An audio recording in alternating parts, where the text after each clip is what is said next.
So yeah, I hope you guys are all doing really good out there in the YouTube world. I decided to grab the little trials bike. I found a little spot here with no, not too much snow anyways, there's still snow, but stick around. I'm going to leave you guys with some fun clips on that little bike there. And we'll see if we can still ride a trials bike. Right on, Barb.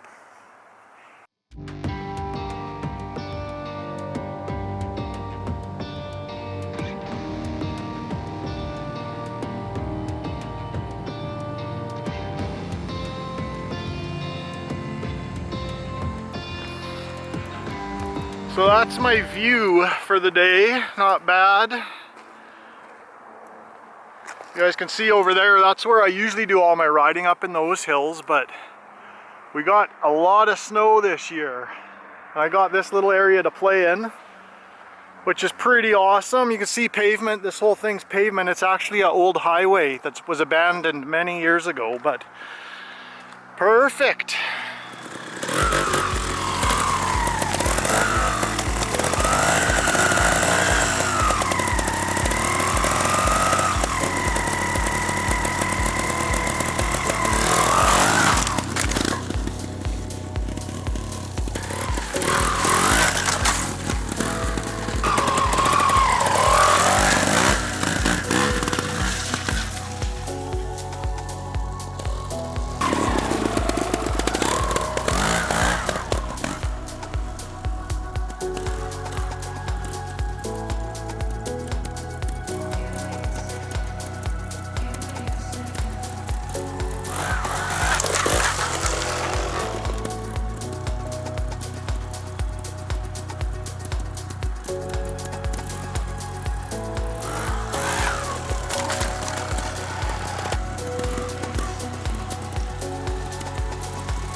So those nose wheelies are kind of tricky on a trials bike because it's so light, but they're actually much easier than they look. You just gotta go for it. I learned them on grass with a brand new tire, so you get maximum traction, and make sure that the grass isn't muddy. Like, just if it's damp, so that it's good. The grass is really solid. It wasn't. After that, it was easy.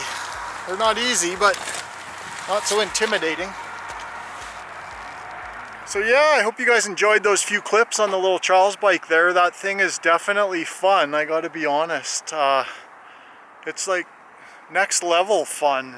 I don't even know how to describe it. It's so light. It's like a mountain bike with a big motor, I guess. I don't know. Anyways, if you guys are new, definitely check out the playlists, because I do riding lessons for the Enduro bikes, not so much the trials bikes, but it's in, go to the playlists, look for the one that's called Learn to Ride Dirt Bikes, and I think there's 14 episodes in there. They're pretty popular on YouTube, so check those out. If you guys are new, definitely hit the red subscribe button. It doesn't cost you guys anything and it sure helps me out. And drop some comments and a thumbs up, and I will see you guys in the very next video. Right on. Right.